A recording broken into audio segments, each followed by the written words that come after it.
Greetings, ladies and germs. Lord Crocosquirrel here, and this is Review the Developer. Plastic Games and their game Bit Shifter. I have both of them here with me today. Uh, we have Jim, Hello, how are you? and I think Paul is still here. Yes? No? Let's hope. Yes. I'm trying hard. All right, outstanding. Um, all right, so Apparently, I don't deserve an intro. well, you get it you get an intro quite often, actually, Mr. Mellow. Yeah, Mellow is here with me. We're gonna go ahead and do this. We're gonna go ahead and have some fun with some gameplay, and or at least with some gameplay footage. We are not going to do live gameplay today. That would be kind of embarrassing for at least one of us.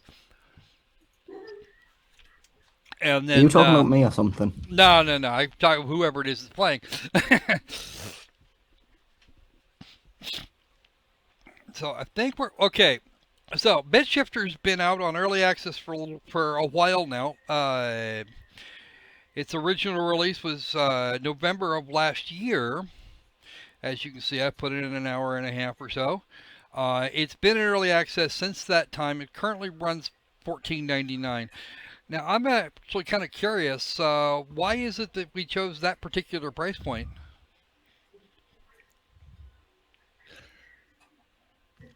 Well, it took a. We kind of were debating that was type of a thing that we kind of went across for a very long time. We decided that particular price point not only because of what we'll end up having in the game, but we felt like it was fair because we're trying to offer more than what an indie team sometimes really does. We really want to grow the community, have tons of levels, multiplayer, creative levels, user created. There's a lot of stuff that we want to get involved, and we don't have any other type of funding. Early access is our only funding. We don't have Kickstarters. We don't have any of that type of stuff. This is our way of trying to make some cash to be able to pay some people to help us, basically. Mm-hmm. That's kind of the long and the short of it. Paul might have some more Details here? insight on that, but more details because he did more of that stuff than I did, but that was the basic idea. What do you got for us, Paul? Yeah, I have no insight. I got no insight. No insight. No, what do you think about the price point? I mean, given for what we've got going on here, it seems like it's actually not bad. Yeah. Just for me, but I know there are some people that are concerned about that kind of thing, and fair enough. Are they concerned that $15 is too expensive? I'm just trying to understand what the point of view. Well, some people running around on Steam get used to the digital homicide pricing methods, and they expect a game of some variety be just a couple of bucks, and I see. Okay. this one's considerably more than the average. So the average is actually about 7, I think, for smaller indie tips. Yeah, I guess we'll have to find the price point then. We'll have to see what the market will bear. Well, we think $15 is pretty fair for the amount of value you get for this game. We think the price is about right. Well, I don't disagree. I'm just kind of thinking, I'm in agreement with that. I don't disagree with that. Actually, I would agree with that. That's not the issue. The issue is there are some people out there that are going to go, why so much? Then they'll buy us when we're on sale, or we don't have a sale. Yeah. They don't get our game. What they'll probably end up doing is find one of those Steam key sites that scams you out of a free key and get you a key. And they'll get it that way, or they'll pirate it, or they'll do some other way. Yeah. They'll end up playing the way. So if there was neither nor a sale not gained nor lost really there in the end. Oh, I'd have to agree with that. How are your sales right now, anyway? Just not numbers, just. Are we in a from like Steam coming out of my head to like Nirvana? Is that what you're saying? We're somewhere in the middle. Okay. Well, yeah. Well, you know how when you go and you watch snails race. Yeah. Mm-hmm. There you go. Okay. Okay. So slow, but not smoked. Okay. We're in a slow burn. It's a slow burn. Yeah. You know when you play that game where you watch the mildew spread? Yeah. You know? Maybe you don't play that game, but you know. Okay. Fair enough. One day we'll quit our day jobs. One day. One day. Yeah, well, one day I'll get to quit One my day. day job. So, wait, I'm at my day job. No, that's not going to work. I actually like doing this. I'd like it more if it made more money, but hey, that's okay. I'll get over it eventually. All right. No, you won't. Yeah, I know. All right. So, let's have a look at the video. We have some of that here. Click. And let's not click there. We click on this window instead. Very good. All right. So, here is our... And, of course, one of the things we don't see here is that you can select a male or a female avatar. So, and the female one is actually kind of cute. Well, you saw the We female can't one. see yeah, this on the she's- screen she's a- share. She's a corker. Can we get this up on the screen share? You should have it on the screen share. Oh, wait, no, that's right. Yeah, you're watching my... I'm watching you about to buy Bit Shifter. Yeah, we're watching you buy 4 copies. Thanks, man. Yeah, thanks. Unfortunately, Steve won't let me. Okay, actually, it's just gonna... Actually, let's do this. I'm gonna shift it back over here, and I will switch the screen share around for you. Because that's actually something we're gonna have to do. Where the hell did... Oh, Jesus Christ. Alright. What did I do with it? So, It's up there. Alright. Let me just go ahead and do this here. Just go ahead and stop the screen share and then share the... And then share... I think the sound quality must be low. A few people in the chat are complaining Yeah. about it. Okay. Something... Oh, yeah. There we go. And here is our first... Here is the tutorial level that's about to start. The game nearly crashed when it was loading it as well. It did that for me too.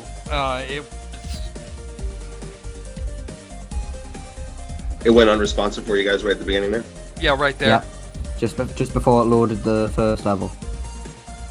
It's not something I think we can necessarily fix, but it's just kind of It a didn't thing. crash. It didn't crash. It just went not responding. It never fully crashed though. Yeah, the first level tends to do that. It's because of the old architecture of the game engine. I think it's the simplest. Oh, Paul can explain it better. That's what I'm going to put it out as. I get that from modern games, so not Yeah. a huge problem. I don't mean to brag, but I was pretty terrible at this. Were you the one playing, Mellow? Yeah, I this was is one Mellow's footage. You guys already saw mine, so I did actually play it for a little while longer earlier today, but unfortunately, XSplit and I had a fight over where things were supposed to be stored, and that drive ran dry in the middle, so I didn't get any of the footage. Good. That means I'm the superior of the footage of takers. Even though I had like 30, even though it took me like 30 minutes to set up OBS to actually work. Is that a normal thing, or was just this game? Yeah, it's normal. Oh, okay. It's normal. Yeah, OBS I've has had it with actually like been 20 other particularly. things. Yeah, OBS has been particularly retarded in recent years, so, or at least in recent Gotcha. months. It doesn't like doing game capture for some silly reason. Isn't that what it Of was all things, designed right? for, right? You know, what it's designed for, it's not able to do. Yeah, it is in fact designed to do that in part. It's designed to do lots of things. Of course, Mellow is kind of just hanging out here with the, he's hanging out with his bits. Yeah, my bits. What bits are you talking about, by the way? I'm fond of my bits too, really. Yeah, well. I admire mine every day. unfortunately, he's going to run into a problem if he doesn't get a move on. What do you mean? There wasn't a time limit. Not a question of a time limit. Well, not technically. There actually is a time limit, but we skated it out very, very, very far. It's like each 15 level, minutes. each level you have 15 minutes to do it I think because it's like 15. I think it's like 15 minutes. Yeah, it's really far out. yeah, and because basically the only reason why there really is a time limit is because eventually you'll just win the war of attrition against it because you'll get enough bits and enough thing just to have you'll beat the level anyway.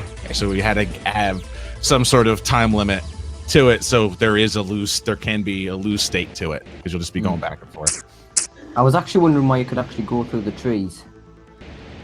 That is because, well, the honest thing is the collision detection in this game engine sucks, and the collision, it was a 50-50 shot whether you would collide with the tree or not. So we decided just to make it not because it was. Yeah, in this case, that was a conscious decision though. Yeah. I mean, in this case, we don't really want bouncing off trees like that's. How is that fun, right? But there is some problems with places you can get that you should not be able to, as Jim was alluding to. Yeah. Yeah. So yeah, that was. I mean, we're talking about torque here. We don't want. Yeah, torque. Yeah. Exactly. So should we describe the game at all for your viewers? Yeah, that would actually be a good thing to do now. Go for it. and of course, where Mellow is not doing it right, because he's really not. Oh, thanks. Thanks. There isn't a right or wrong way to play it. No, there really isn't.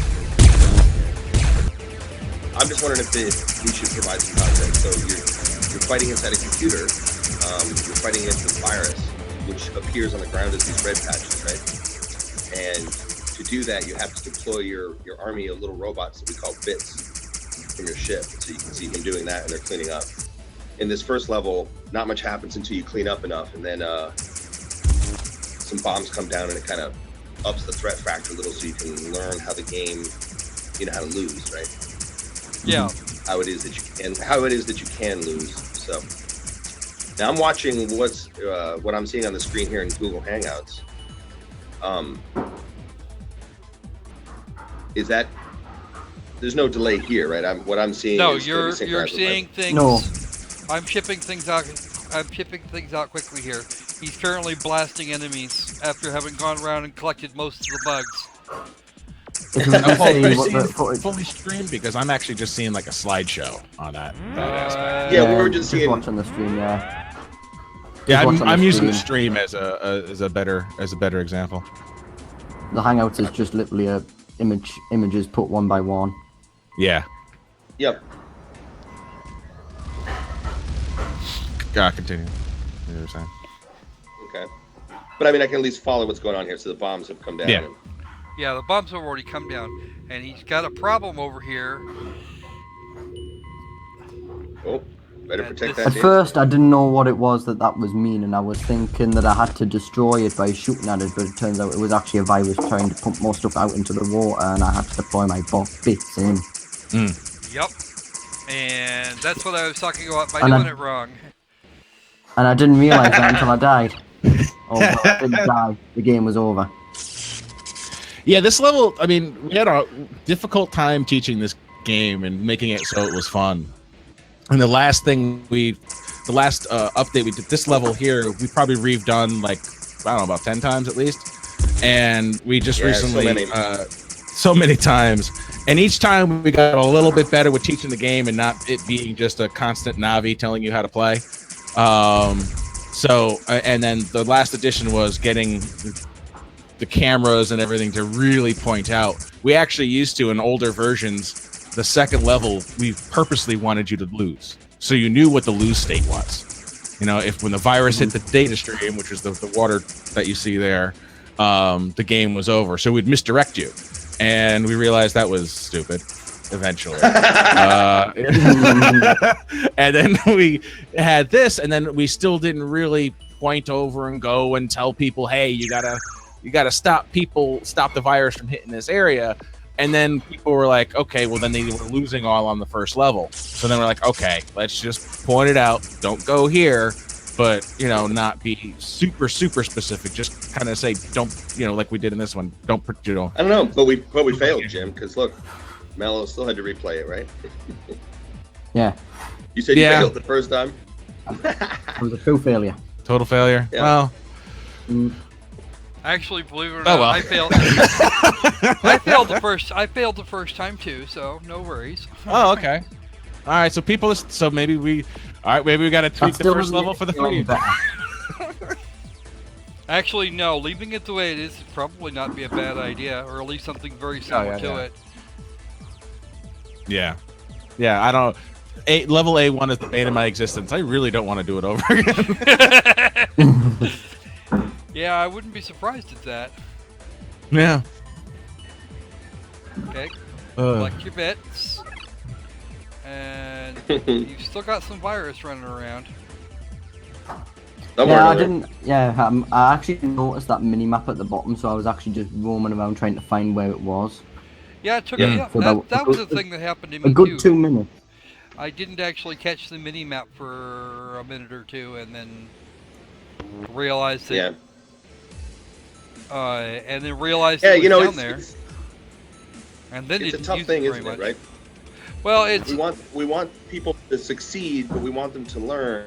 But then again, we also don't want to be bored spitless. We don't want it to be too easy to succeed, right? Yeah. It's a tough compromise to try to hit. Yeah. I guess what I would ask is, were you guys bored when you played it? no, Or were Oh you no, engaged? definitely not. certainly I was not. on Okay, so I mean, it worked anyway.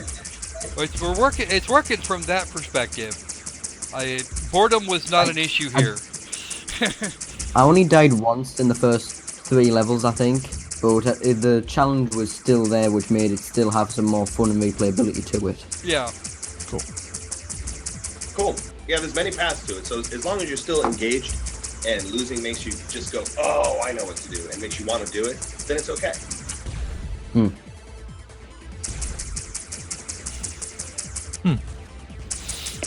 Oh.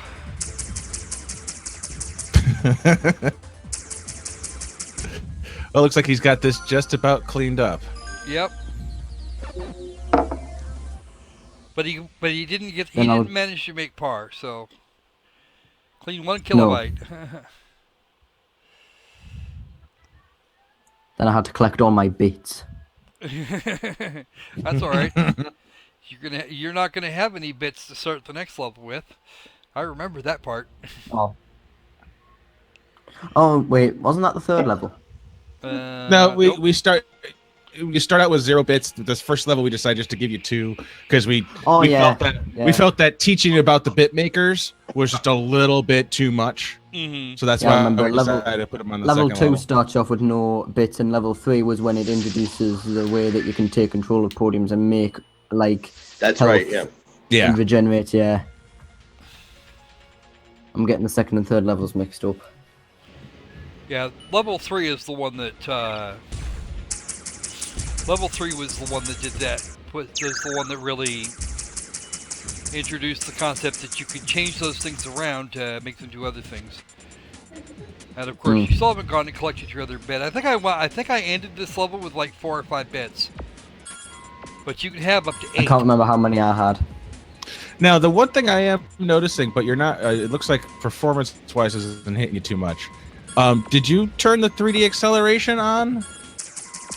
I didn't really mess around with the options. All I did was I switched it to windowed mode. Well, I set it actually, to the highest on your resolution. video card, because I know you guys are using integrated graphic cards. Sometimes, there's a triangle tearing that we get with them for some strange reason that you have to actually tell the computer, the video card, to use 3D acceleration. Otherwise, it doesn't. I don't think I told it to use 3D acceleration. You don't normally have to. You don't normally have to. Yeah, Certain cards will be like, this isn't a card. This isn't a video game, so I'm not going to turn on. Yeah, it doesn't think it thinks it's an app or something. It's maybe such an ancient game engine that it's not giving it the kind of cues that it thinks, oh, this is a game. And Yeah, then it runs Mellow just screwed on the this up at integrated exactly card. the same place I did. Yeah, I didn't even know that there was anything being. I didn't even realize anything was going wrong. So that flashing light. The alerts didn't get. Yeah, okay. No. No, the we alerts heard got me, the I just didn't alert. notice He them. just didn't realize which one it was. He didn't Okay. realize that there could be more than one at a time. So that was the I thing was that thinking the happened to alert was me. just an alert. I thought it was just telling me to pick up my bit again because it finished cleaning out the area. Gotcha. And I wasn't exactly in a hurry to get it because I was too busy going around collecting the coins. Or whatever they are, viruses. They're called bugs. Yeah, the bugs. Bugs. You know how it is in computers. You got to find the bugs, right? Yeah. Because Yeah. there always are some. Yeah. Always bugs. There will always be See, bugs. this way we can blame it on you. Yeah, of course. This way we can blame it on the user. You didn't collect enough bugs, clearly. The game will get less buggy when you get more. Well, no, you're working with it. You're working within what is in fact a computer simulation. You know, you're going to have bugs. That's all there is to it. Yeah. Now, does anybody either in the chat here or in the live chat out there know why they're called bugs? Is it because they're crawling inside the game? That's the only thing I can really think of. I think Paul would definitely know the answer to that. Well, how about it, Yeah, Paul? there's a historical reason. There is a historical Because reason. a hardware engineer found an actual insect inside the circuitry once. It was a cockroach, actually. Yeah. He- And so It then wasn't was, doing what the it was joke expected that- to do, and he got into the system and said, "You have to collect it. You have to collect the dead bits. You collect the dead bits so you can fix them." I had one of those too. I just never found the damn thing. Kitty says to Jim that the game is super cool and I don't really like this kind of game. Thanks. Actually, that's high praise from Kittes. Yeah, you can repair that bit though if you just pick it up. Yeah, I didn't realize it until it actually said something like that in the objectives. I'd had no clue what was going on. With the dead I ones, was yeah. thinking there's, Yeah, with the dead ones, I was thinking there's smoke and it's circling. I was thinking, oh, I've lost a bit. I can't collect them again. Look at I it, was thinking I was just smoking, stuck at one. smoking heap. He'll never walk again. He'll be fine. It was I'll very just, traumatic I'll for you, just wasn't fly it? away. Yeah. You're like, it's not my problem. I just hope nobody saw that. yeah. It's funny. It's funny you say that, Kitty, because I'm not much of like. There's some RTS elements to this game, but I never really liked RTS games. And about a month ago, I was like, no, this isn't an RTS game. Not at all. There's nothing about this that art. There's strategy. Yes, it's real time, but there's no like resource management. There's none of that other stuff. And then like it hit my head. Yes, there is. There actually are. So I made an RTS game that I would like, basically. All right. Because there are troops to deploy. There's resource management. You'll find in the next level that those coins actually are a resource to use. Yeah. So You mean like the there's bugs. the bugs, yeah, coins, the bug. I call them. It's the same reason why you call Sonic's rings coins, and no one really cares and knows exactly what you mean. You know. I've never but actually yeah, called the- them that. I've never actually called them that. That's kind of an Oh. interesting. I'm a Sonic. I like Sonic more than Mario, and I still find myself calling them coins sometimes instead of rings, and I'll smack myself in the face. But It was pretty Yeah. smart that they came up with rings because rings and coins have a similar kind of noise associated with them. They both go ding when you pick them up. Yeah. You know, but Yeah. a ring could make that noise too. You know, like that's the sound. The word we use for it is it rings. You know, so it was kind of clever they did that because that's like virtually the only substitute for coin that isn't actually a coin is a ring, right? And Well, then, it's it why makes a it ri- doesn't mean that. and then it makes a ringing noise. So yeah, yeah. you've I'm actually not got even a sure why pup. they had to replace the coins. Like, I'm not sure why they couldn't have even just put coins in Sonic the Hedgehog. They weren't going to face any, like, copyright infringement from Mario or anything. He didn't invent coins. Yeah, they probably no, just it's wanted to true. be just as they wanted probably They wanna be just different. farthest away from Mario and not have any type of main reference than other than he jumps and hits things. Yeah. jumps on top of Well, stuff, you you know? know, that's actually Mm. that's been a common puzzle or it's been a common platforming thing for gods forever. Yeah. For as long as there have been platform style games, that was a thing. So, yeah. So that's like the early True. 80s or something. They just wanted to be difficult. We'll just say that. But the idea of here. Yeah, we call them. We do call them coins, but it's kind of funny that they are kind of a ring, right? Yeah, I know, right? Yeah, they're coin Yeah. and everything. And you use them like money, so I mean, how coin-like could they be? Right? Oh no, Yeah. not at all. Not a bit. They're not. I'm buying bombs with bugs. That's amazing. I've never been able to do that in millions. Right? I've bought bombs with bugs. Yeah, I bought a couple of those too. I just. Well, later on, you'll be buying turrets with bugs and. Oh wow! I wish game development beta testing worked like that. Yeah, that would be awesome. Just Yeah, couple I could buy bugs, tons buy of turrets. yeah. Yeah, right. And later, like we have a lot of weapons planned, and actually already a lot of weapons pretty much developed. You just have to level up to get to them. That's the like if you were to play this and collect every coin, there would probably collect every gold coin. You'd probably end up unlocking something we realize you probably shouldn't be unlocking yet. So I'm just saying. Yeah. But like everything upgrades. Your bombs will upgrade. Your bombs that hurt the enemies will get stronger and bigger. Your cleaner bombs will get stronger and bigger. You'll get bombs that are actually designed to flow with the data paths and against the data paths to clean up viruses. Like I said, your turrets will evolve and get stronger, go after air enemies, ground enemies. So and then basically we have everything will get bigger and better. everything gets bigger and better. And then we have Yeah. we do have other plans that we want to do. We just haven't figured them out yet. It's one of those like, all right, well, we wanted to, we have other ideas like different types of a different type of bit, different or like say for instance, would be like a one deployable use type of thing, or over Hey, quad damage, just like in like Quake and stuff like that. Well, here is them putting together the putting together the details on how you can actually change the makers around to do other things. So. Just a quick question: did Tron inspire you in any way when you were creating this? I kept on thinking back to that when I was playing it. Oh, totally. Yeah. We were totally inspired by a bunch of sort of in the computer stuff. One was Tron, another was a Saturday morning cartoon called Reboot. Do you remember that one?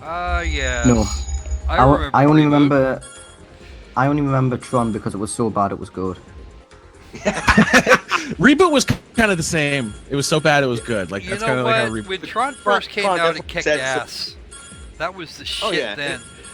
And it's really kind of strange the way the Disney company put that together originally. They the whole actually thing used was strange. traditional animation when they did. They used traditional animation for most of the computer effects.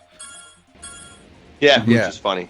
But it was so long ago, right? Yeah, But it well, also we're talking about didn't- it set 1982. the, I was actually alive. I had been alive long enough to be conscious of what was going on. So.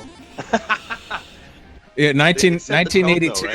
1982. I was alive, but I wasn't conscious of anything. I was probably like let's say 6 months old. Let's just say either 6 months old or not even born yet or about to be. So. Well, this I time was in in high 1982, I was a whole 10 years old, so or almost 10. Yeah, I was in high school in 1982. I wasn't even alive or breathing around then. We were imagining that you were to come, though. Okay, that was the thing we anticipated. Oh, I'm glad I'm being thought of before I was even born.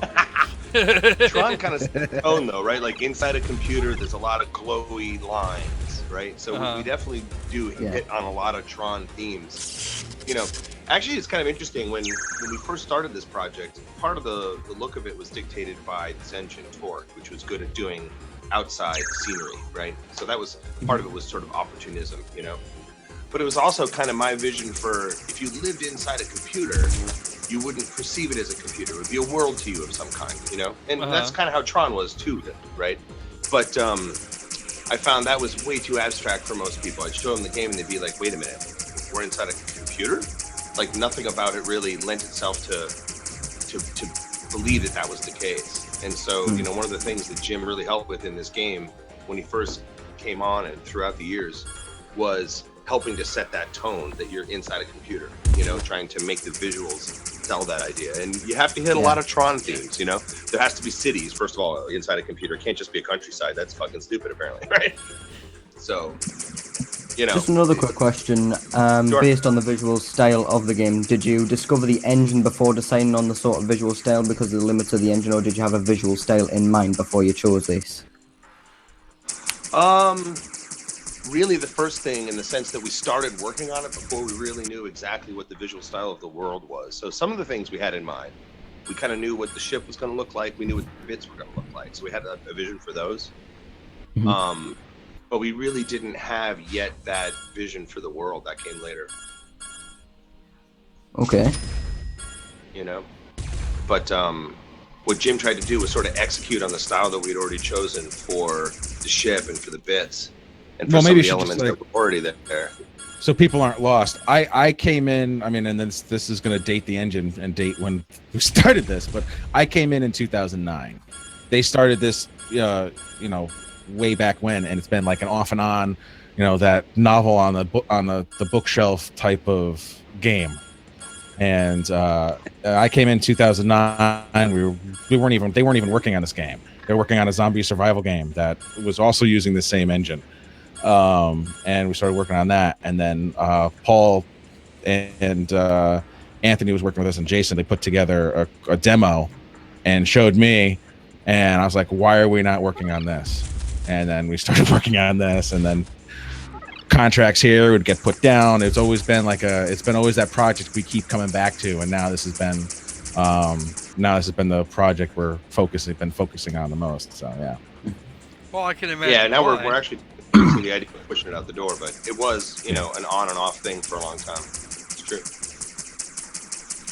So the studio is just you two right now, yes? Or no? For the most part, yeah. There's 4 of us. There's sort of 5 of us, I guess, who, you know, we meet regularly, and they help with testing and design and different things. But the 2 active members right now are Jim and I. That sounds familiar.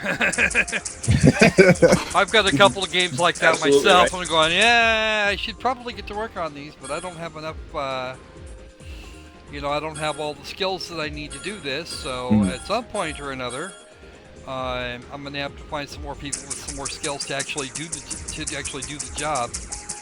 Well, then that's what you got to do. What I've been doing, you have some good friends that are good at things. Like my friend that I've known since. First of all, have better friends. Yes. Yeah, well, better friends are actually a good idea. People that know what they're, especially those people who know how to code. But my buddy since kindergarten, I've known him since kindergarten, is doing the music. Has done the music to the game. Yeah, we had that conversation. My buddy that I. Yeah. We had that conversation. And my buddy. We did? Wait, about the. Yeah, it was over those emails about your. Okay, yeah. Sorry, my brain is fried half the time. Yeah, right. And then I'm trying to get a buddy of mine who's in graphic design. He's been helping us out with little things here and there, helping us at the shows. Couple little things in the game that I've conned him into giving me, you know. You know, you got to be nice, you know. But you know, it's nice to have some good friends that can help you out with certain things that you're just like, yeah, I just need some help, and they'll work it out, and you know. Did you name a bug after him in the game? Did what? Did you name a bug after him in the game? No, we haven't named a bug after him in the game. No, but that's a good idea. I think that should be a Kickstarter reward. Yeah. There you go. You know, at the $5 We'll get level, various. name We'll a bug. get some. We'll create some boss bugs and put it in Bitshifter too. Yeah. All the people that Bitshifter helped 2, out. the search for more money. Yeah, exactly. Oh. Now I like the way I'm not sure why, but I like the way this smoke kind of goes up and just kind of vanishes there with when you after you picked up a dead bit. That's kind of interesting. That was kind of an interesting little detail. Like the smoke sort of stays there after the bot's bit. No, not the bot. The bit's gone. And then it Yeah. just kind of goes up and eventually vanishes. That's actually Yep. a very neat touch. Nice. You know, you could have used a clean. Yeah, some of the. You know what I did here? I used a clean bomb right in the middle of there. I think what I was actually doing here was I was trying to get all those things out of the way and then place my bits down. Oh yeah, they'll just keep coming back. They're relentless. Yeah. I was just wanting to make sure that my bits weren't slaughtered as soon as I put them down. Oh, it's also what the turrets are good for. I guess you haven't unlocked those at this point here, though. No, Yeah, I only had like bombs. You'll I probably think. unlock those in the next level if you've gotten all the gold bugs, which there are 2 here. I only got one, No, I think. 3. There's 3 here. There's 3 on this level. There were 2 on the previous one and 1 in the tutorial level. Yeah, there's two bugs that you had to have ran into. So there's 1 bug on here you haven't gotten yet. Okay. If you missed the other 2 bugs in this level, then you didn't have your eyes open. Because they Yeah, were right. I was playing blind. It's my fault. Oh yeah. You got to take the blindfold off sometimes, you know. Yeah. I'm actually still wearing it right now. All right. Might put a second one on. I can sort of see some light. Oh, we probably. What did I tell you? Always the black silk, dude. Yeah. What sort of advice is that? One of you. Well, that advice could be used in many ways. Some nice, some not so nice. Yes, I agree. I'm trying not to think of it. You're at your maximum number of bits.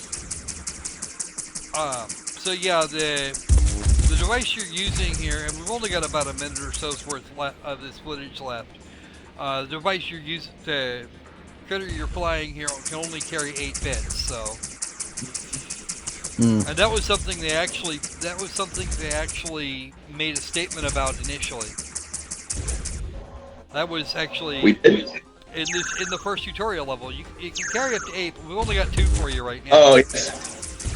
That's true. God, we're smarter than I realized.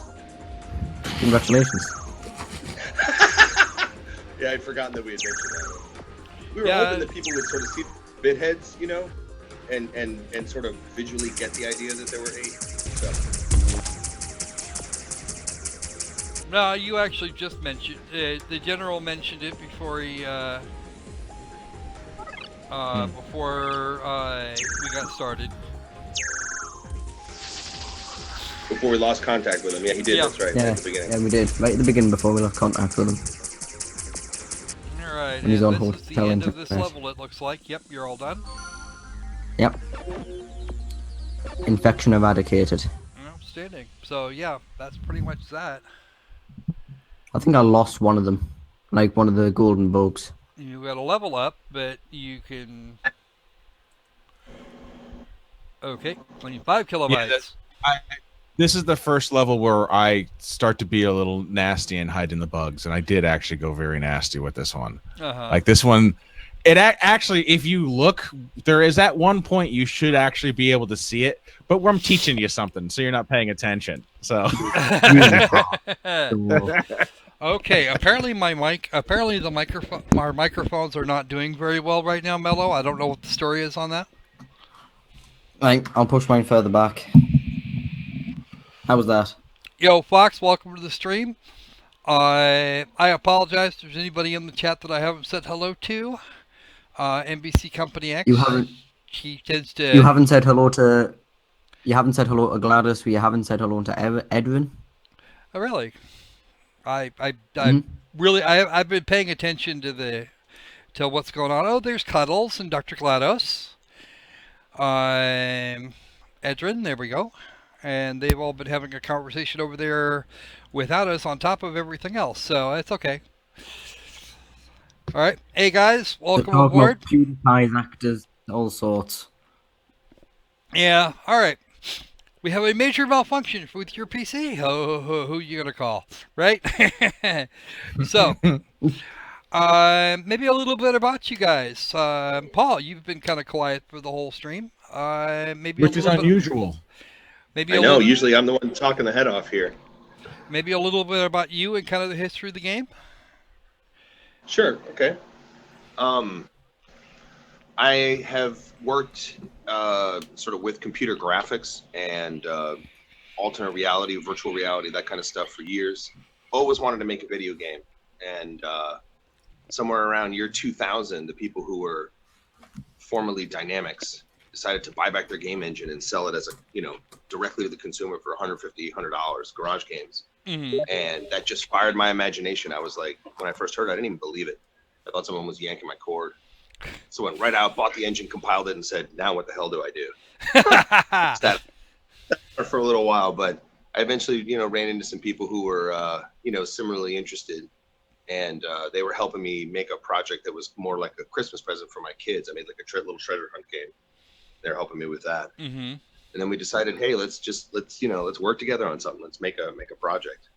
And I had this old school game on my Atari ST long ago called Oids that I loved. And I had I the naive remember thought that. of, do you remember Oids? It's like, oh, we'll just make a 3D version of that. It'll be brilliant, right? So I just sort of jumped right in, and that's where the design of the ship came from. The whole, 6 Degree of Freedom kind of thing. Yeah.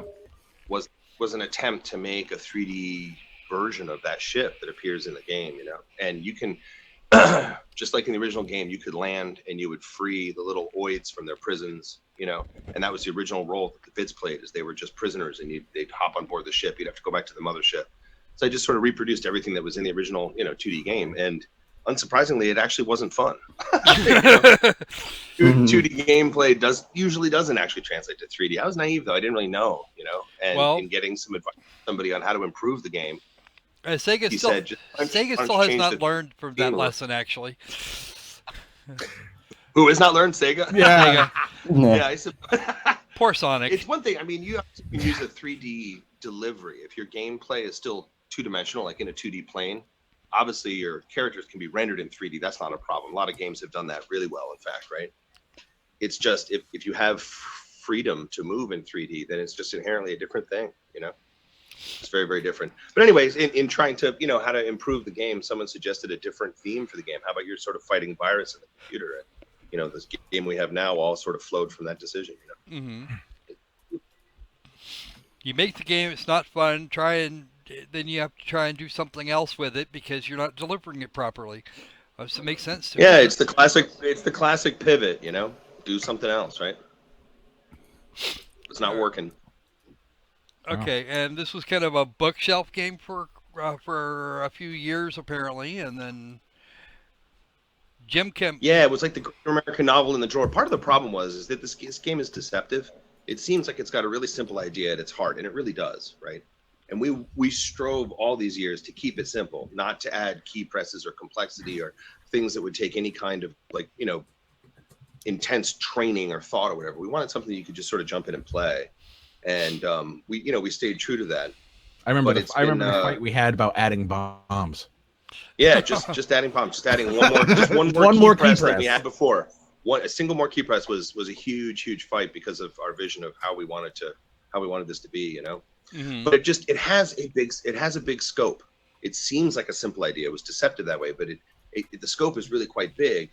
Partly because although once people understand how to play, then they have a lot of fun and they do things. It was hard to understand how to play at first. There was an awful lot of feedback we had to add, from those warning signs that you get when the virus is about to touch down, to many other just pieces of just little feedback. Like if you clean an area, 1 minute later, that cleaning effect has diminished, and the virus, if it's still present, can get past that point and grow again. Mm-hmm. Well, that was just a sort of an inherent rule in the game, but there's no way to see that. So we had to add that feedback of those hexagons that kind of rise up that show where you've recently cleaned and where the virus is, and then you can see them fading. You can see that that's the case, that after a while it's going to fade away and the virus will spread again. So there's a lot of stuff like that it seemed like a simple game, but every time we tried to engage people with it, there was just one challenge after another. I'd get frustrated. What I would usually do is this: I would get all excited, show people. I would see the problem that they would have. I would be like pissed off that yet again, we've been thwarted, I would make a fix for it, and then I would get so disgusted with the game, I'd put it down and not do anything with it. So the next time I picked it up, it didn't have that particular problem, But sure enough, you'd go further and try to test it again, and we'd have some other problem. And so throughout the years, we had a lot of moments of not working on it. Whole year and a half here, there. I got a couple books like that. It's been a journey. Yeah, it's been a journey, man. It is. It's been like that great American novel in the drawer. I swear I'm writing it. I'll publish it someday. But you have like a love-hate relationship with it. So it's been exactly like that. Mm-hmm. And lately it's been great to see it actually get ready for release. You can tell it's ready for prime time. Mm. There was many times we thought it was ready for prime time, and we're sadly mistaken. That's pretty much the case with almost any project like this. I mean, this is actually large and fairly ambitious. Yeah.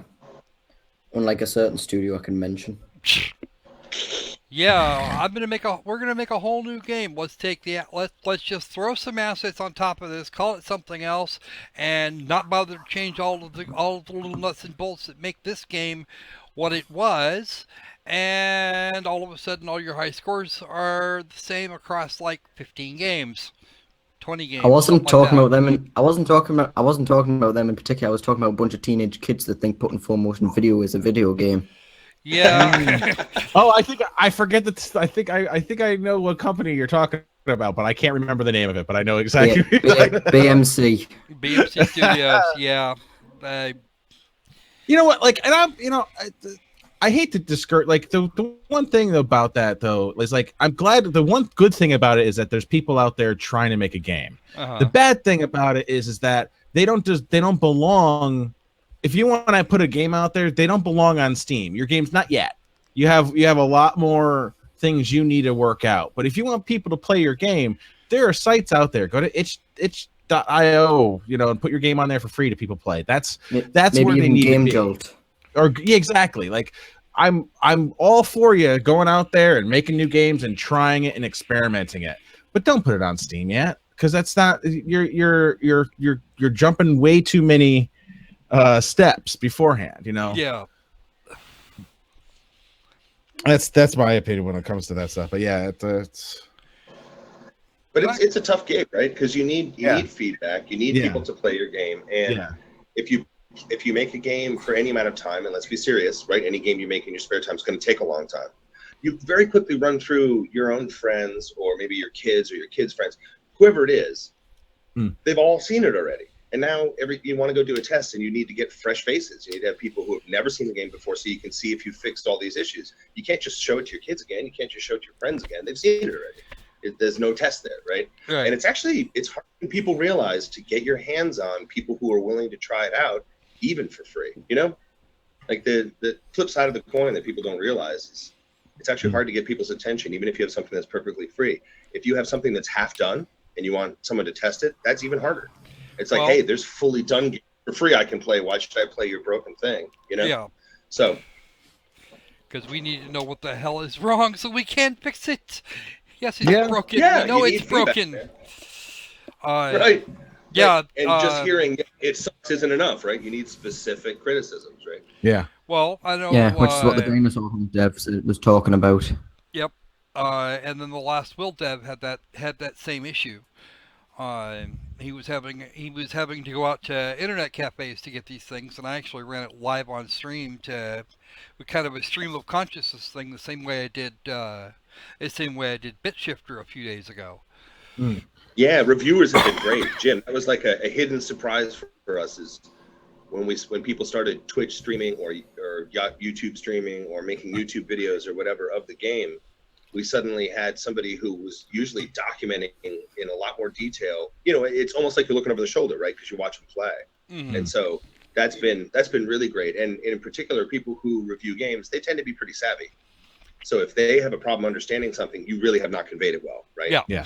So that's the thing that I didn't have is the control surfaces were a little strange on a controller, but the up and down motion for the bits is not particular, or for the ship are not particularly intuitive. The right left bumper, and Oh, really? Okay. That was actually my bright idea. I thought that would the reason why I thought of that. The reason why I thought of that was because I used to have a controller when playing first person shooters now, of course, but we use a first person shooter scheme where it was a special controller that I used for Halo, where I never had to move my fingers off the buttons because there were extra triggers. Right. Right.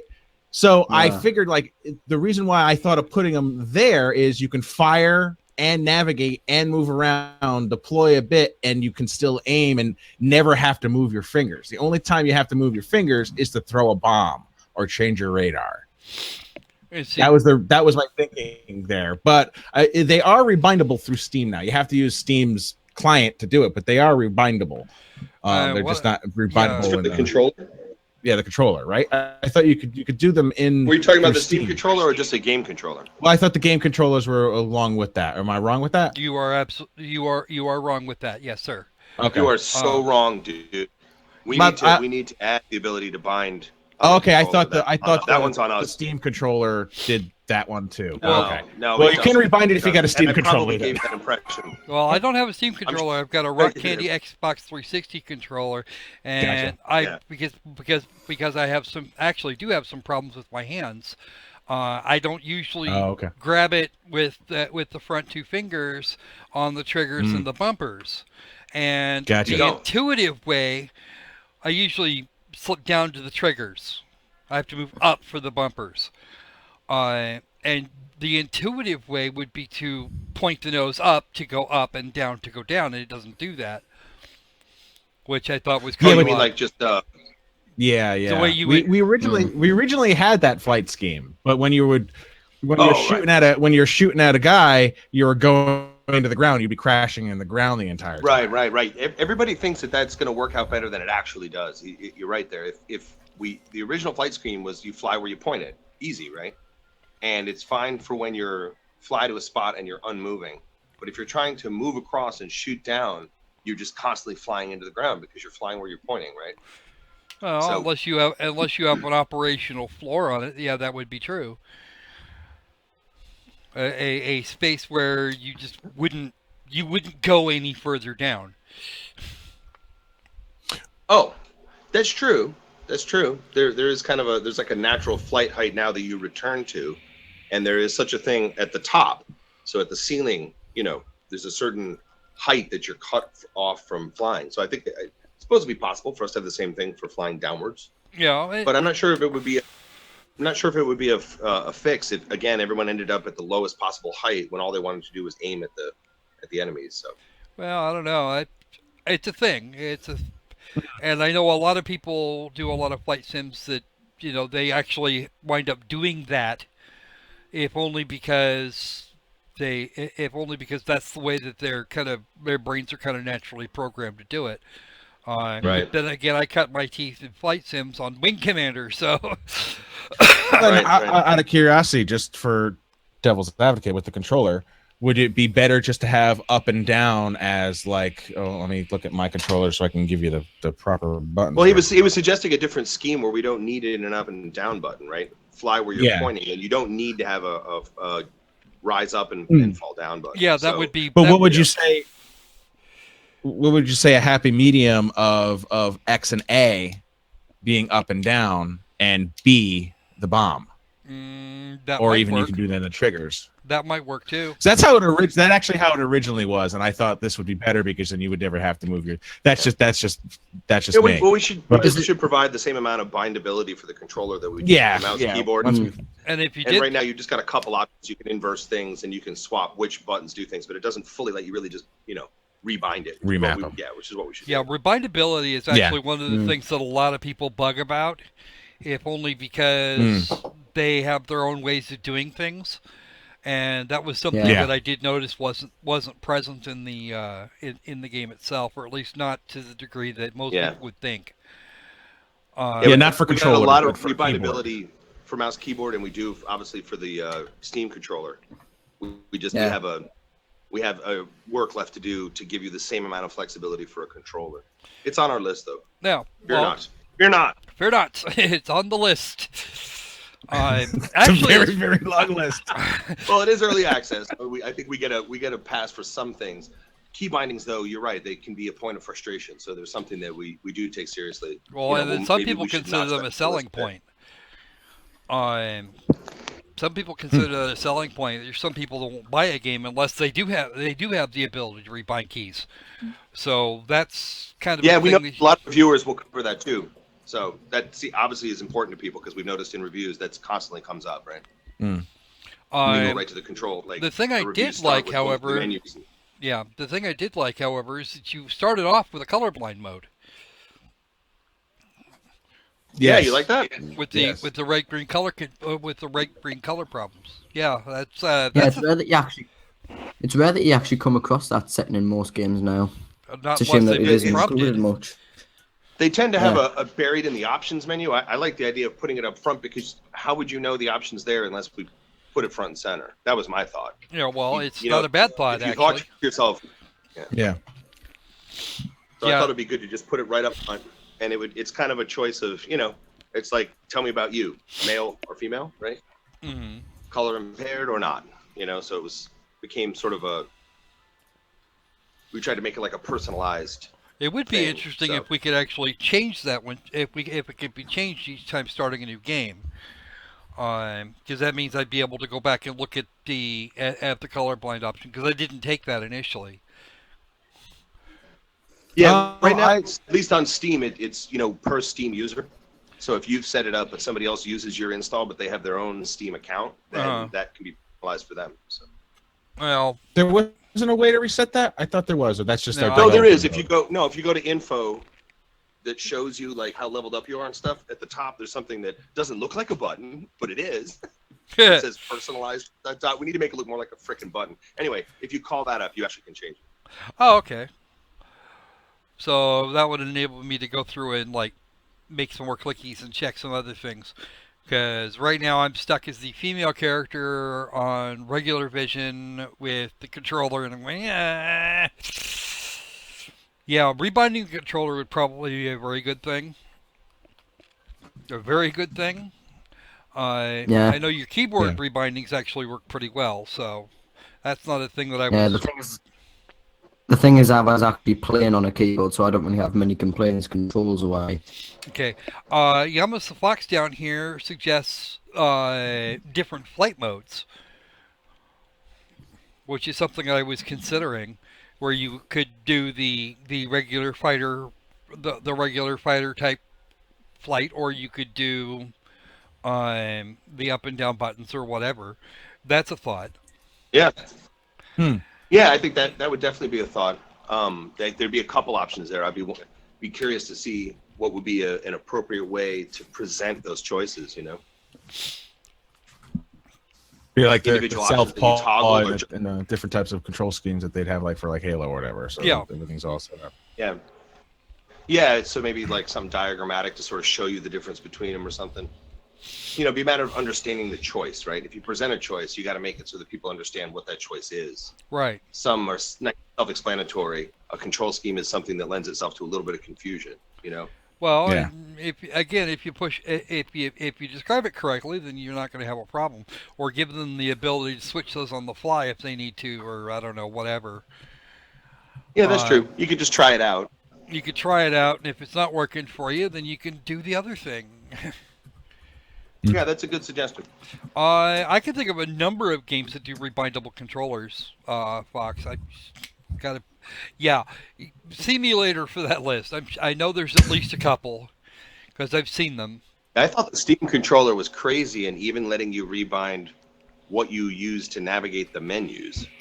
Yeah. Because that becomes problematic to actually use it to actually rebind while you're using it. You know what I mean? Like that just seems like overly much. But at the very least, what we were going to provide, we are going to provide next, like what is on the list when I say, hey, it's on the list, is the type of rebinding that you get for the keyboard and mouse. So you have a list of actions and you just get to push which button you want to have control those. But in a limited sense, I don't know if we can give you, like the stick that you use to control things, maybe left or right, which one aims. But we can't have you aim with like the A and the B buttons, right? You're going to need a stick to aim with. Well, yeah, Oh yeah, definitely. that would follow. Yeah. Yeah, well, there might be, some people have a controller that's got like a, D-pad, and they might think you want to aim with the D-pad, but you really don't. That's just too hard. Well, it's certainly not going to be a lot of So- fun. I just think it would be a little bit hard to do. So some limitations there, obviously, but otherwise you'd get to just pick your other buttons. Probably giving different flight schemes would be the greater set of choices, right? That would really let you play different ways. Yeah. So. And lots of people have lots of different play styles. Some people absolutely adore twin stick shooters, and I can't stand them. So, mostly because like I said, I've got some problems with my hands, and you can't get them to wander around here. I tend to want to push both sticks the same direction, and that winds up driving me up a tree. It's like Enter the Well, it'd be good Gungeon. 'cause You you're a could, squirrel.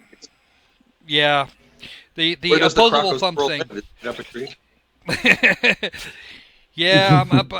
I got to hang out up in my tree, and the monitor's down over there on the ground, and I'm gonna go. Damn you people and your opposable thumbs. I think he's talking specifically about me. I think. Nobody was singling you out. Exactly. No, they were talking about squirrels, so I'm the squirrel here. Oh no, you're the Crocosquirrel. Yeah, well, having the crocodile head does not give me any benefits when it comes to the hands. So. Well, you can easily change your avatar. No, I could do That'll that, be but I easy. don't want to. That'll be the because simple thing. That would involve rebranding, and I really don't want to do that again. Blech. Wild Lord Annoying. Crocahand. You've done it once before? Before? Twice actually. Yeah, his last name was the Annoying Atheist. I was the Oh, okay. annoying atheist previously, and before that I was Kage Shinma, who was most definitely human. God bless you.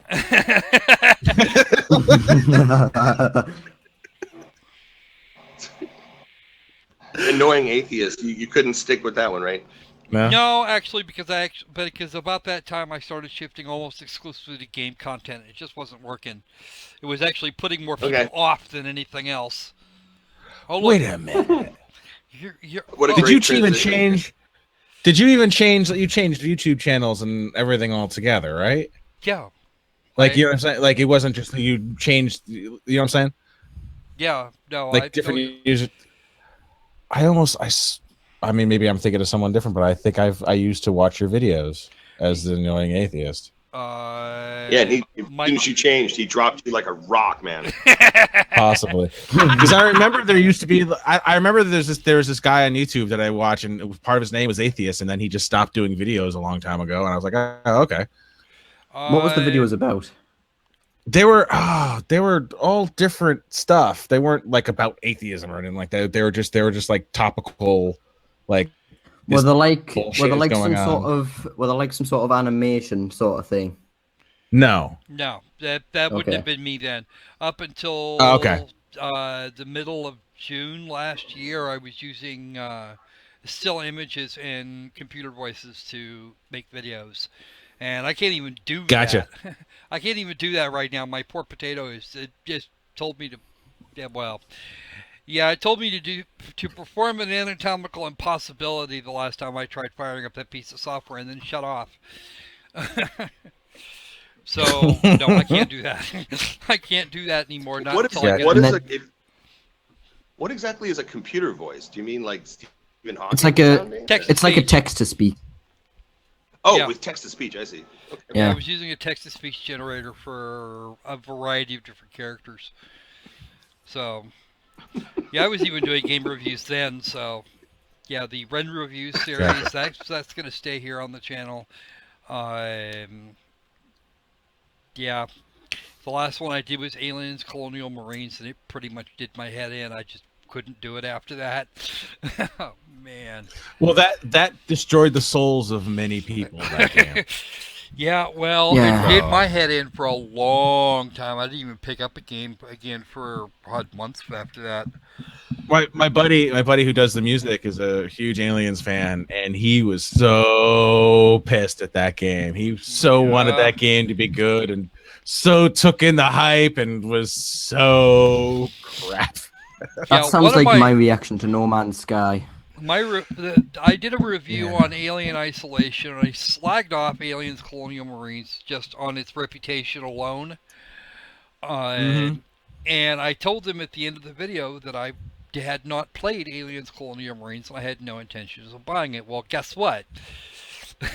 You've got it, I think. I've seen it in your library. I'm pretty sure you've got it. Yeah, I've got it. Yeah, I got it. Some guys, the guy that sent me, apparently the guy that sent me Alien Isolation, also sent me a copy of Aliens Colonial Marines like an hour or so after the video went live, and I'm like, now I gotta do it. It's the wrong excuse. You got to have the right excuse. Technology. You came up with the wrong excuse there. Yeah. Oh, I don't own that one. See, I don't have have a copy. Yeah, I didn't think anybody would. I honestly didn't think anybody would. You could have just said the Gearbox has barred you from ever getting the game. Yeah, no, they can't do that, and everybody knows it. So. Well, now everybody knows it. There's got to be at least one person that was gullible, at least for a few seconds during that sentence there. So. Yeah, well. You can just say, I have a really old computer and I can't play it. Oh, but why are you playing Fallout 4? That ain't my computer. I'm not actually playing. I couldn't have actually done that because I'd just been playing Alien Isolation and it was brand new at the time. Oh yeah. You pay no attention to the video that is playing in your screen. Don't send me Colonial Marines. Don't send me a copy of Aliens Colonial Marines. And when I started the now you're gonna get 50 copies right now. No, I won't. No, I won't because I can't do anything with them except give them away. Then you can have the crappiest giveaway ever. No, I already did that. That was a digital homicide setup. I did. I actually gave away a bunch of digital homicide games. It was hilarious. Do you know what the worst thing is? I did that as well. Yeah. I did it for my 100 members giveaway. You gave away a crappy game? I gave away like a whole collection of them. Here's a whole bunch of sadness. Have fun. Yeah. Yeah, that's not cool. I sort of redeemed myself because I gave away Mass Effect keys at the end of it. Oh, well, there you go. Sucks for the people who got the crappy game. But those few that got Mass Effect, they're having some fun. Yeah, well. But yeah, no, there's yeah, I've been doing game reviews for a long time, and I stopped doing them for a while, and then I came back to it, and I'm actually enjoying it now. Even when I get a game like say Unconscious or Awakened that completely does my head in, I usually have a way to figure something out. I get some other game next, and it works. Actually, BitShift the offer for BitShifter came at exactly the right time. I might add. Because I had just done Awaken. Did it fix your brain? Yeah, it did actually help quite a bit fixing the brain. I've got a That's copy. good. Cool. I've got Abduction that I've been trying to long play for the gang weeknights, and that's actually really good. I like it. I like it a lot. Yeah, I saw Zach play. Yeah, I actually found you guys a couple of days ago. I found you guys through because I'm on a Facebook indie chat, and the person who made that I found you on posted on there, and I was like, oh, let me take a look at this thing. And then it wasn't your thing, it wasn't your video, but yours was like the next click, like in the hey, if you've watched this, watch this. Yeah. And that's how I found it for you. Yeah. You were one click away. Yeah, you were one click. It was like I was like, I looked at this game, and I looked at the game, and I was like, okay, well, I'll let me give it a look. And I looked at it, and I was like, okay, well, it has something, so let me go see someone actually play it. And I found you. So basically, a huge string of events happened to find it. That wasn't even a very long string. It looks like. No, it wasn't. No, it wasn't very long. It was okay. I watched it. All right. Then I started watching. Then it was just that hour and a half stream, and I was like, oh, okay. And I was just like, I felt like challenge accepted. That's basically what I was trying. Yeah, guys, if you guys in the chat there, if you're messing with Nightbot, it does have a cooldown period before you can issue additional commands. So be aware. In other words, please continue. I want to abuse Nightbot as much as I can. Carry on. Apparently, I am their evil overlord. Oh. So yeah, we use Nightbot here mostly for snarky comments. Most of her rules are turned off. So most of the commands will just print text on the screen. We'll just print text into the chat. I've turned off most of the quote unquote moderator rules, so it's kind of a thing. You mean like Good, 'cause it preventing kept on- people from pasting links and those sorts of rules? Yes. Well, actually, I don't, He banned me for about 5 minutes because I was doing that. I didn't ban you. I did not ban you, sir. I just No, it wasn't you. It was on Zach's stream. That was Oh, Well, And then- And it wasn't- let's see how it is with your things. Do the one thing that we are also here to do. No, it won't let me send it. Yep. It's preventing you from trying to link this game page. For the Yeah. page of the game, I mean. Actually, believe it or not, that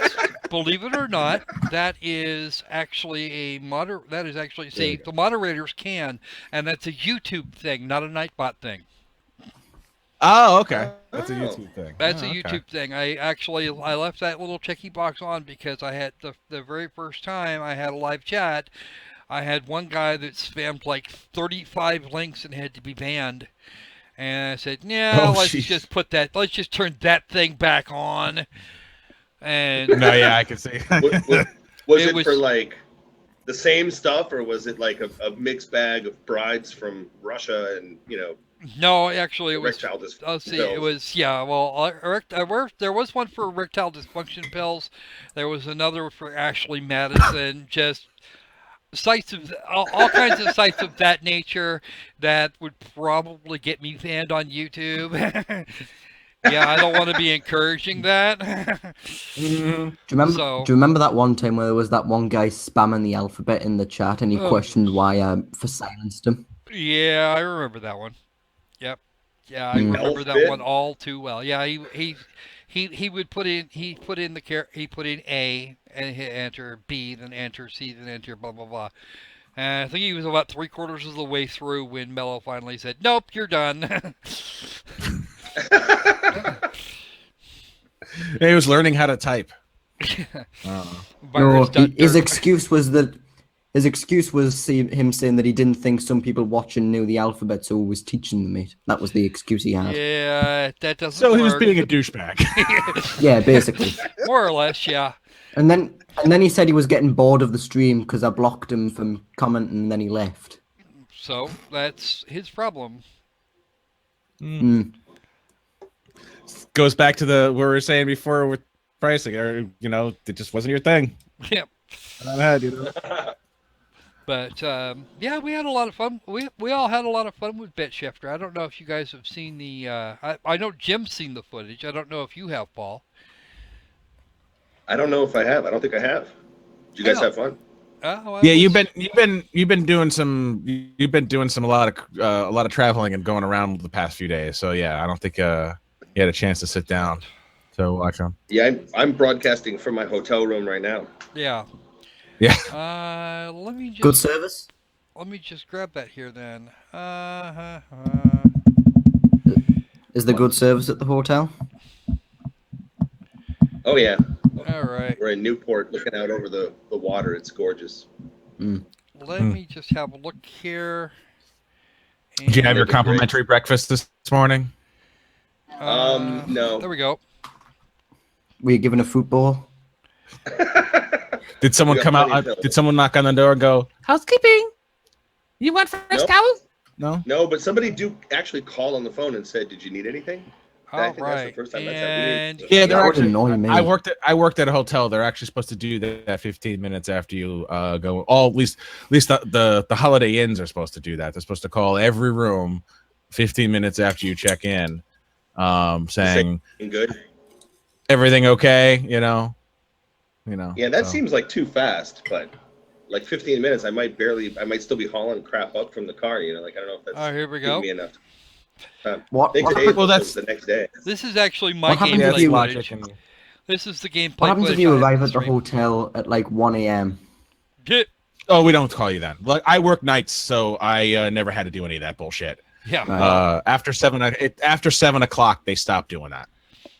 But if you arrive anytime between 3 and 7, they're supposed to give you a call within 15 minutes of you going into your room, saying, "Is everything okay? Blah, blah, blah. You only paid $90 for this room, and you're acting like an entitled bitch.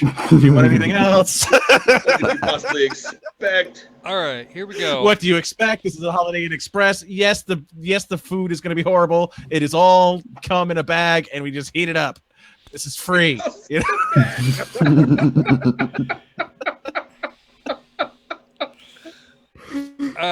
So yeah, this is actually my footage here, and I'm gonna go Can you ahead. screen share it? Yeah, just a sec. Let me swap this over here. Actually, I'll be right back. I just have to do something real quick. There we go. There's full screen 1. That's actually the chat from that date, but I'm gonna swap in the chat from today. There we go. That takes care of that.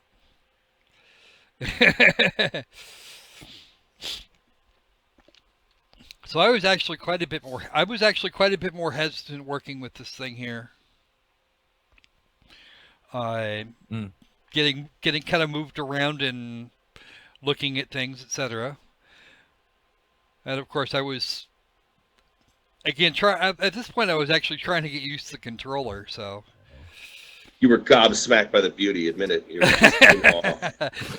oh, absolutely. Actually, at this point, I was just actually just surprised that that you guys managed to do all this shit in Torque, because usually Torque is a lot less forgiving, for lack of a better term.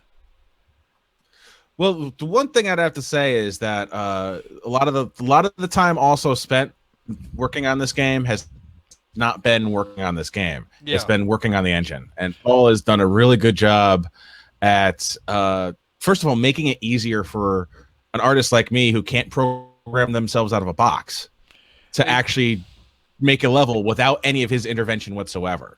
You can first we put him in a box. This is and we said, "Can you code your way out of this box?" And he failed. So yeah. Oh yeah. I they had to poke holes in it. I was suffocating. But like, there's a lot of things that he's made along in the engine to make it easy to just make it all work. You can create an entire level without any code whatsoever. It's just lay the stuff down, connect this to this by hold it like with a shortcut. Like if you were to go into an engine, I hold control, I click and drag my mouse from one thing to another, and it creates the path in between that creates those blue lines. And everything has a thing to it, and everything has its own little already logic built into it, to where you just place it and it does it. And it does the thing it's supposed to do. Yeah. It does the thing it's supposed to do, and there's a whole there's the one thing that this engine never had was simple shortcuts for like making the brush bigger, or making when painting terrain, going big brush, hard brush, smaller brush, doing little things. And you always have to go to the pull down menu, and it would take me hours just to get anything done. Now everything is a Photoshop or a 3D Max shortcut. So like, and everything is just I could put together a level in a day, and we could be prototyping it, and it'd be ready to go. Yeah. Really. A lot of it's not stuff, right? Yeah. Like, it's fun when the mission has all kinds of weather in it and stuff, and it's dark, gloomy, and it's flash of lightning. That's awesome. But you don't want that while you're trying to build a level. Yeah. Right? No, not so much. It's just a nice way of sort of saving the sky, put it in like bright daytime mode while you're editing everything, and you say restore sky and just puts it back. So there's just bunches of things like that weren't that all difficult to put in, but that increased productivity quite a bit. So made it a lot easier. changes. Now we're just dealing with the old school parts of Torque that are just like, hey, you're not running a game right now, so I'm not going to turn 3D acceleration on, and other performance hitches and stuff. Yeah, we're now starting to address the performance. It's a really old engine, and it shows. The way it was put together was optimized for the way computer graphics cards and stuff worked back in the 2000s, early 2000s, but it does not reflect how things work today with modern, cards and stuff. So it's, consequently, it's very CPU bound. So the CPU is just jammed, right? But Torque is also not multi-threaded. So, it's not like it can use any of your other CPUs that we had, cores that you have in there and stuff. So the challenge we face now is modernize the graphics pipeline at least enough to make it so it's more performant and we get acceptable levels of FPS. Right. Little things like that. There are things that sound small and generally aren't. It's going to be a big effort, yeah. It took a while. Like it sounds stupid, but it took a long time to get to this point. Like we always were like, this performance sucks. This performance sucks. This performance sucks. But at the same time, the more important thing was, is the game fun? Because then why work on the performance? Right. Like we're kind of now at that point where the soul of the game's there. The game is fun to play. People are getting the idea of it. Now we can go, okay, let's theoretically break it, because you'll have to break it to get some of it to work to improve the graphics. And now we have a baseline that is, going to be more unchanging and more solid to where we can now test against. Nothing's going to be changing in these levels dramatically to where before, when we weren't ready to go into performance levels, we might do all the performance stuff and then we add some new like cell shading, but and then it doesn't work. So we waited. Do we want to wait till everything is in place before we then go and break the whole thing again to then get it to work? Right. Certainly, it's something that we know we can't leave early access. The game can't be finished until it performs. Yeah, exactly. Performance doesn't blow. I mean, it's basic, right? And right now, it's okay. And a lot of people have a powerful enough computer that they can get an acceptable frame rate, but it does not reach the kind of machines that it really ought to be able to run on. Right now, it can't run on very well. Yeah. So, it's something that's necessary before we ship. It's something, like Jim says, we put off until we had a game that was worth optimizing. But we're there now. So, and optimization is always a big thing anyway. Yeah. It tends to be, if you haven't optimized it well enough, you're gonna wind up with some of the problems like I had. Low frame rates and such. Yeah. And I know I know there's a lot of games out there that just don't bother, and I kind of wonder where their heads are in. What bit did their heads in? Yeah. When you're saying not bother, talking about the performance. Yeah, I'm talking about optimization. And really, optimization from what I've been told is the thing it's easiest to do at the very end, as opposed to once you're more or less feature complete, so that you don't wind up with like major problems down the line.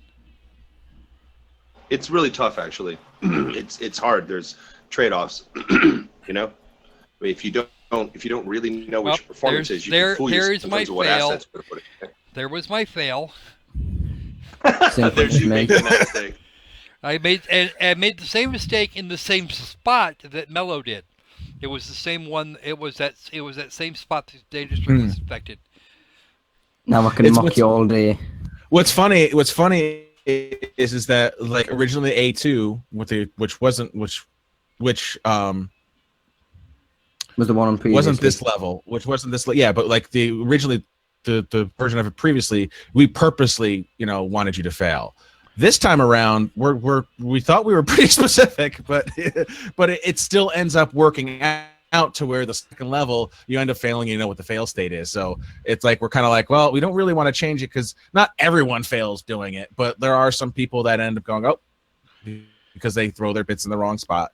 So it seems to be like a natural way of teaching you without holding your hand and saying, you go over here, this hits here, bad stuff happens. Plus, keep your bits where they belong. Polite society and all that. Yeah. That always the one thing I always. Now I'm going to go retrieve this bit right here. I'm going to back it up and drop that bit just a little too far out, and then it's going to go back and do its thing anyway. Yeah, well, they will for the most part they'll stay where you're going, but if they start getting shot at or whatnot, they will run away. Right. And then when they're safe, if they still see virus again, they'll start cleaning where they are. Right. So that's kind of why like you'll see Right. them whatchamacallit do that. Why you still have to kind of keep them shifting. Yeah. But what was I gonna say? I lost my train of thought, but oh well. Must not have been that important. That That that that's neuron happened will to me find its tons of mate times. someday. You know, they'll run into each other, and you'll go, "Oh, I remember." Yeah, exactly. This is off topic. I just want to talk to Kage real quick. Kage, why has Dragnix's account been terminated? What account is that? His YouTube account. I have no idea why. This account has been terminated due to multiple or severe violations of YouTube's policy against spam, gaming, misleading, and content or other terms of service violations. I hadn't heard. Dragon You know, hasn't I've said heard that's anything been to me. happening to some people. It has been happening to some people. There are apparently somebody has been going a little nuts about false Is somebody copyright claims. punking them? It sounds like what happened here is that somebody. It does sound like somebody dropped them a bunch of Complaints. dropped a bunch of copyright claims on them, and unfortunately YouTube is not one to really investigate them deeply before taking action on them. And if you get more than four, if you have more than four at the same time, then it kicks the crap out of your account. They shoot first, sometimes ask questions later. And yeah, sometimes they ask questions later, and other times they just they never get around to it. Yeah. Let's have a look at that. So you're vulnerable for Yeah. somebody punking you and messing with you, right? Yep, there it is. Yeah. I was noticing too that like with our game, just in general, like our game has original music on it. We don't have any like copyrighted music on it, and people were and they were even would know that there isn't any copyrighted music, and still people weren't having the music, and they would say, "I'm not having any music because of copyright issues." I'm like, I'm like, I almost have a glitch, and I go, there won't be any because we sure aren't going to give you one. You know, and the only way that would be happening is if someone's automating, and all of a sudden a part of our song went boop, ba-da-da-da-da-da, or something, and it was the same thing as some song from 1922, and now they're copywriting it. But like, Yeah, that kind of thing. It's called copyright squatting, and it happens more often than you think. Yeah. Kevin MacLeod occasionally puts music up on YouTube, and he gets content ID flagged. It was yeah. So yeah, Crazy. that actually we actually do worry about that kind of thing from time to time. I know there was I know Greenlight streams are really bad about that. yeah. So Yeah. Greenlight what? The streams Greenlight we do on streams. Greenlight, they tend to be that tends to get kind of icky with that. There was one I had like 5 content ID claims, and content ID and a copyright claim are two different things. A copyright claim is what it looks like happened to Dragnix, or a whole bunch of copyright claims all at the same time. It was what looks like happened to Dragnix, and somebody actually had to sit down and fill out a form to make a claim under the Digital Millennium Copyright Act. But a content ID claim would allow somebody else to monetize my videos for me, or prevent me from making any money on them. I was gonna say, just do what Jim Sterling does when he knows he plays multiple things of copyrighted material, so none of them can claim content. I actually did do that at one point. And you know what? That video got locked up. That video got locked up tight. Oh really? Oh yeah. Oh. That video got that video. It's like 5 different. There were like, oh god, there were what? 3 different monetization claims and one that says no monetization whatsoever. That last was from Activision, and they didn't like the idea that I like grabbed a chunk of their footage out of Sony's E3 live stream. So And I never get it because like, don't these companies realize that for the pittance you get in your advertising dollars from YouTube, that you're giving them free advertisement, yeah, they're getting good or bad? they're getting Yeah. advertisements, good or bad, and I don't make more than about a quarter on any given video. Okay. I mean, yeah, I make almost the pit, I make very nearly nothing on AdSense. yeah, and it's Okay. like it just never makes any sense to me. Like especially like with what Nintendo's doing and all that other BS that Oh, they we have. don't Oh yeah, no, you no. can make money. But it's like come on, you're We make getting money, free advertisements from the we make people. money, but you can make money. Sure, if you join our little club, you can have half Hmm. after before YouTube takes its chunk, and then you can have Yeah, whatever's left. So you wind up YouTube takes half up front, and then Nintendo wants half of whatever it was originally.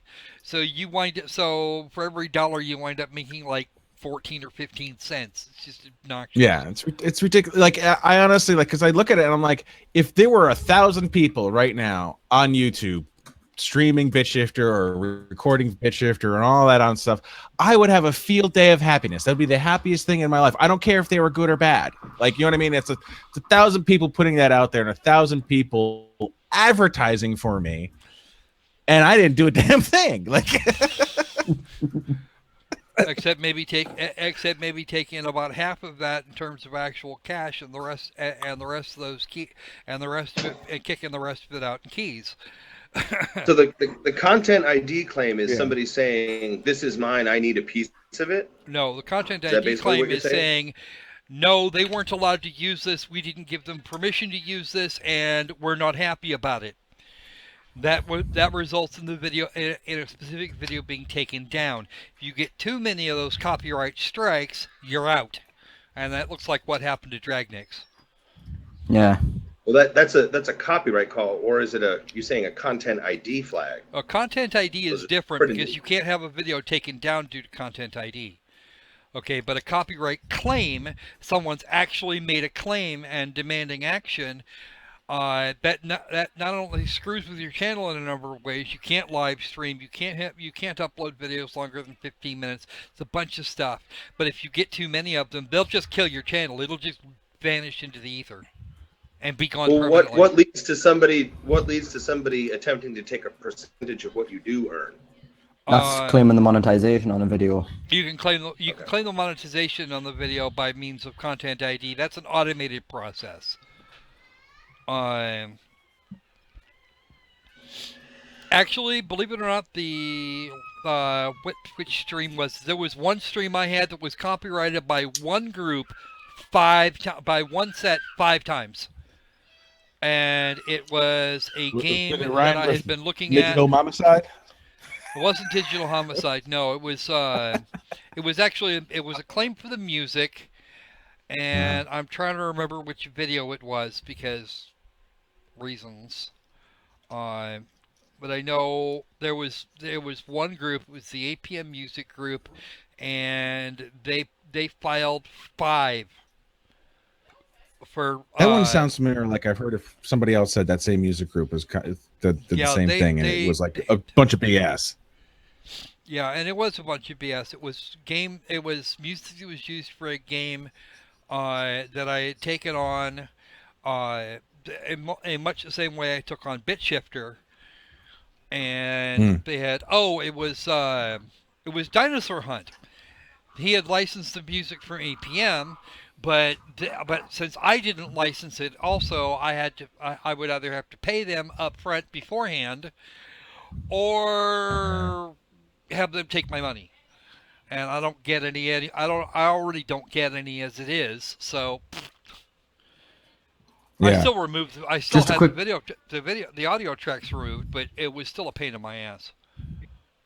Just a quick note, as my Internet Explorer stopped responding, so I might end up leaving the call real quick, All right. just so I can sort it out. Well, we're going to be wrapping this up here in about 15, 20 minutes anyway. I don't want to take up too much more of Paul and Jim's time. Never mind, it didn't close it. Okay. So, what's your roadmap look like? Well, like I said, our next move is to be working on some performance issues and to continue to make content. Hmm. So, we're hoping to have a little bit of both in the next update that comes out. Okay. Um, we are, we're hoping for some. Uh, we're hoping that doesn't take too long, I guess is what I'm saying, so that we'll have a chance to continue to put out enough content that we're willing to say, okay, we're ready for release. I'm not going to put a date on that yet. We don't want Well, to put a date on release until we're close enough to it to know that we're going to meet it, right? yeah, that's usually a good idea. Um, all right. So, what are your plans after Bit Shifter? I'm going to Hmm. Disneyland. Yeah. Yeah.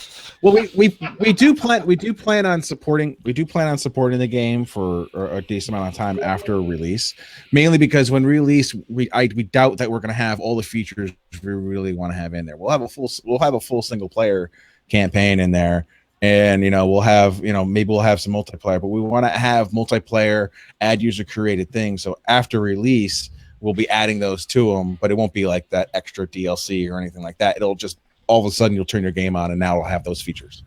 But we're using early access as the get the single player mode out there, get all that stuff done, and at release we'll have that done, a nice solid game for everyone to look at, and hope to have some of those other features in there too. Just depends on how far along we get along in early access and how much funding we get, really. A lot of those features have to do whether or not they come out then is funding. We need the time and we need the blood and we need the money. Well, time and blood are fairly easy to come by. We're going to have those anyway, but Yeah. money tends to get a little thin. I got to see if I Yeah. can get this computer replaced. Hmm. I'm having that problem. I'm actually right now running a computer. That's why the development on my end has paused a little bit because I'm running a computer right now on life support. Yeah, I you'll have bet. a fan blowing into it. None of the fans in my cases work. I'm missing half the RAM that my motherboard is supposed to have. Video card is running with only one fan, I think, but that also could be because the motherboard isn't supplying it enough power. Yeah, so there's a lot of. I'm waiting for one more part to come, and then I'll be able to get right back to work. Yeah, and then we got to talk about my computer. I've got a laptop over here at Old Cosmeo. It's Mhm. about 3 years old now. It's on a cooling stand. It's got a great big tower fan in front of it, a much smaller fan, and then I got a fan over there in the window, and they're all running right now just to keep the video card cool enough to actually do this job. Wow, Wow. yeah, that's yeah. I mean, I would have to say though, I mean, like what we ended up picking up like practically an entire computer. It actually has onboard video with it, so you really do if you're using onboard video to begin with. But picked up a computer for about $600. Well, It was desktop. here's the problem. I don't have $600. No, I hear you. I PayPal helped out with that Yeah. with their credit. Well, that would be. What I'm saying is it's getting cheaper to build a computer, which is nice. Well, the Yeah. one I'm looking to build right now is the one I'm probably going to have for the next couple of years. Mm-hmm. And unfortunately, I have to keep up with the hardware requirements of video games and rendering Yeah. software and other such things. So I've got to. So the computer I'm going to wind up with is going to be considerably more expensive. Well, I mean, I was looking. I mean, there's other parts I'm going to be getting later on down the road, Yeah, but like to well- replace the parts that are in my computer that are broken, it was about $600. Ooh. If to be honest. Yeah. Well, it was my motherboard, CPU, RAM, and it came with a hard drive, and it was $600. Yeah, that's actually not Um, too bad. Yeah. So, I mean, but Of course, pain in the balls because it didn't tell you that there was no CPU fan, right? yeah, it was a What? bundle pack by Newegg, right? And when you bought the motherboard, it says, "Hey, well, you want to bundle this and get a thing?" I was like, "Sure, let's make this real friggin' simple, right?" Yeah. And it was right. And the bundle came with an i7 quad core, 16 gigs of RAM, a hard drive, the whole 9 yards, and failed to mention that the CPU didn't come with a fan. So that's the part I'm waiting for right Yeah. OEM CPUs. even if it Yeah. says a retail box, I'm always gonna get a fan. Is a It didn't say OEM though. That's the thing. It didn't even say OEM on it. If it said OEM, I'd be like, oh, this doesn't come with a fan. I need to order a fan. Yeah. So you're still waiting for the fan. Seems like it was a lost sale too. Like you need the fan, so who is going to randomly have the fan to fit the CPU that they're buying? You're going to want one. So Yeah, Newegg well, should have put another checkbox on there, right? Yeah. I'm Yeah. not sure it's so much a lost sale as a gain sale, because you had to go back and get more. That's true. I know it's True. annoying, right? Too, But 'cause yeah, you get this another time shipping tomorrow, fee I'll and be you wait this- longer. It's just yeah. annoying. Well, luckily it was free shipping. But yeah, Well, this time tomorrow, I'll be building a new PC, so that'll be fun. God, I wish I could. And do then that. for about another 24 to 48 hours, I'll be installing all my programs again. Yeah, you know, and- update week is always the worst, Yeah. especially if you're dealing in wind Yeah. blows. Which Yeah, I got Windblows 10. Yeah. Oh, poor you. Yeah, No, well, actually, I have to say though, I haven't had any issues at all with Windows 10. It's been it worked pretty smoothly. When it upgraded, it booted faster. Everything seemed to work just as good. The thing that I didn't like about it is that Microsoft was basically just forcing it down our throats, like bringing up pop-ups on normal operating systems saying upgrade now. There was even one case where my computer itself, ticked the box for schedule an update. So I had to go into the pop-up and unschedule it and make sure it didn't even happen because I didn't want an upgrade. Yeah, but I haven't had a problem with it. What I found really interesting is that Microsoft wanted to even like if your copy was illegal, like we'll upgrade you, and I was like that seems suspicious, but from friends, it was actually true.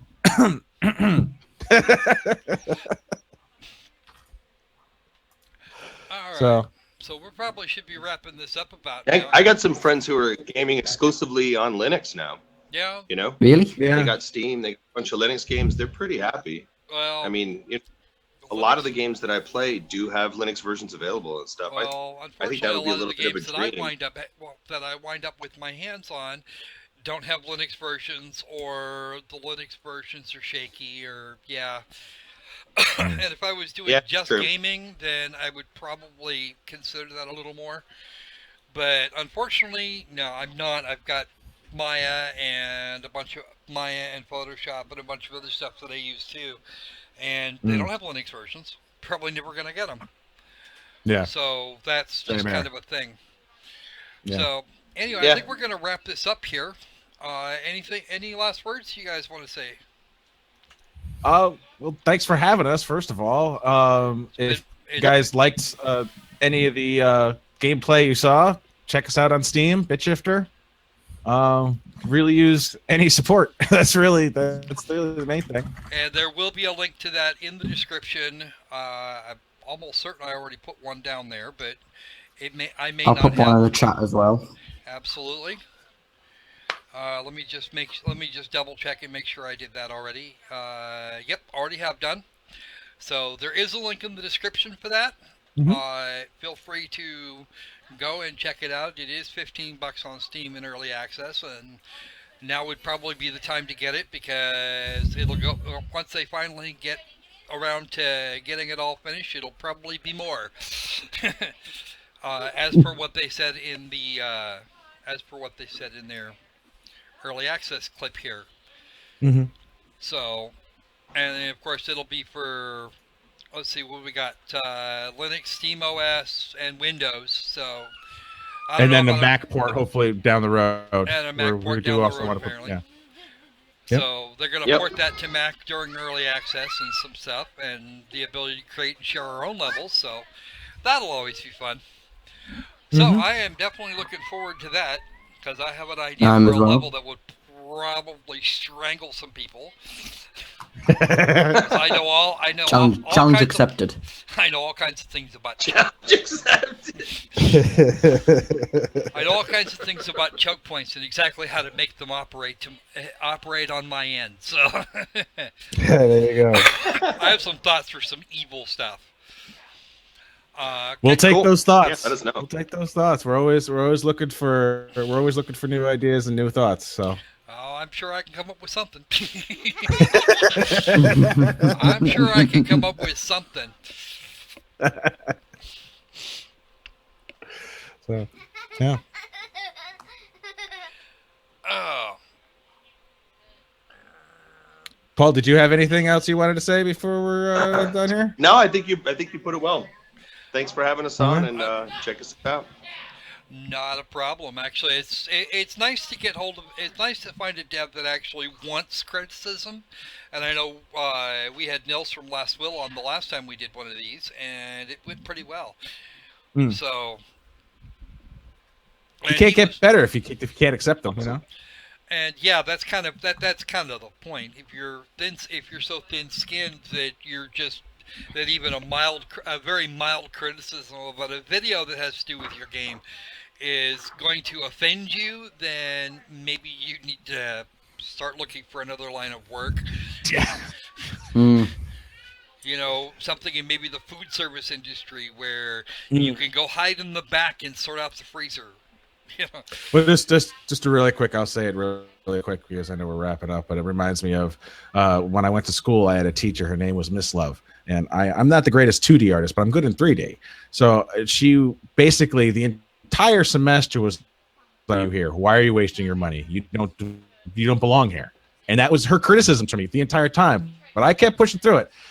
Like a year later, I'm still at that school. I have her again for a different class, right? She barely passed me the first time. I got an A in her class that time. Nice. And it was because, you know, and it was not only a fuck you to her, you know, in a way, but also it was, you know, it was that type of, even though it made me want to quit and it made me want to go, it in the end pushed me further. And it's that's the only thing that's what that bad criticism, if it's constructive bad criticism, then, you know, it's good. You know, if it's just this game is shite, then not being much help. Not being very helpful. I have not Cuddles. I have not talked to Nils since the last time we had him on stream. I will be doing that sometime in the near future. That's good. Cool. All right. So, with that, I will bid all of you good day. Be safe. Definitely try and be sane if you can. I know there are some things that'll just drive everybody nuts.